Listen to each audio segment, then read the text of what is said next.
Здравейте! Здравейте! Ние не сме доктори. Не се плашете. Няма да ви изненадаме с инжекция за добро утро.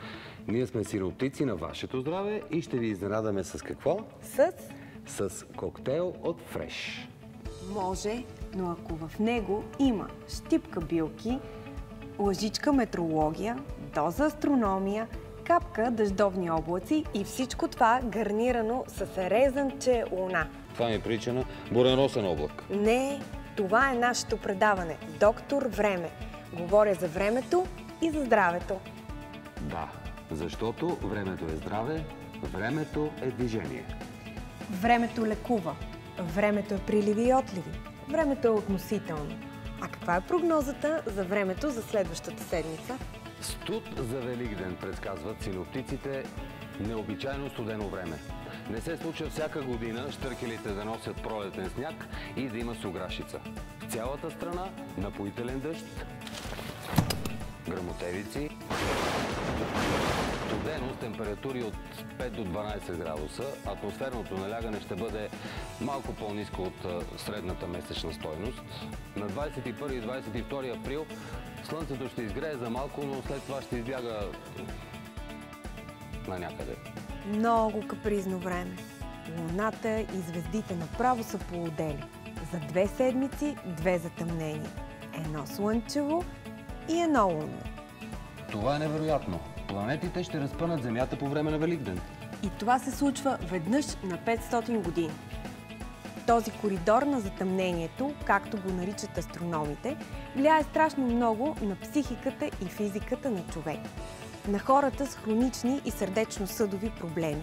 През този период раздразнителността се надделява над разума.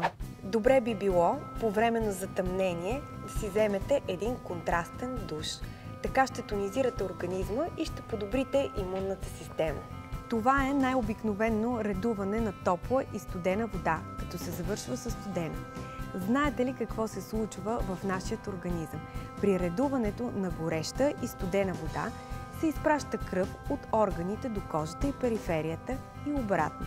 Това стимулира повишаването на количеството кислород до тъканите, помага за правилното пренасяне на белите кръвни клетки и улеснява изхвърлянето на токсините и метаболитните отпадъци. Този процес е особено важен за хора с ниска физическа активност и хора с ниско кръвно налягане. Контрастният душ подобрява кръвообращението, подсилва имунната система и нервната и тонизира организма. Времето е малко капризно. Как ли ще ни влияят промените? Да попитаме консултантът на Доктор Време, доктор Бисер Георгиев, за биопрогнозата.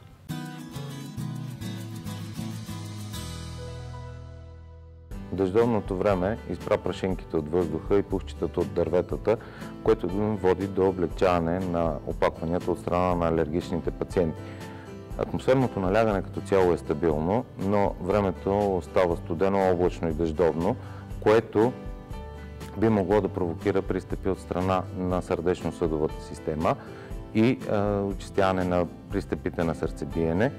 Като цяло дъждовното време води до понижаване на настроението. За да се предпазим от тези негативни влияния, бихме могли да приемаме блок 3 пъти на ден по 20 капки или по време на пристъп по 10 капки на всеки 10-15 минути. Обикновено 3 до 4 пристъпа са оптимална доза за копиране на такъв.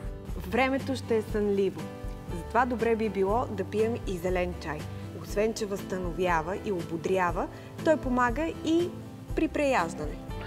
Идват празници, а по време на празниците всички ние преяждаме. В сезона на агнешкото препоръчвам поне 2 пъти седмично да ядем риба. И то скумрия. Защо скумрия, а не сьомга?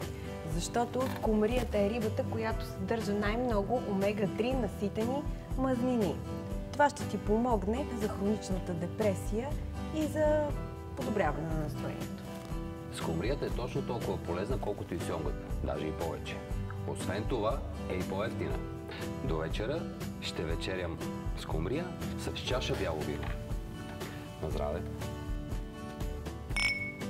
А за десерт ще гледаш моята любимка Пади от Britain's Got Talent.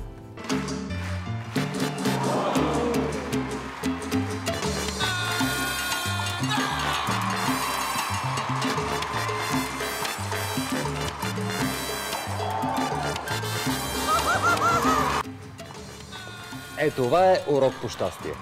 Щом тя го може, значи ние можем да се забавляваме в ежедневието. Попитай ме, как си? Как си ние? Забавно добре. Защото времето е забавно добре с нас. Синоптиците на вашето здраве. Бъдете забавно добре.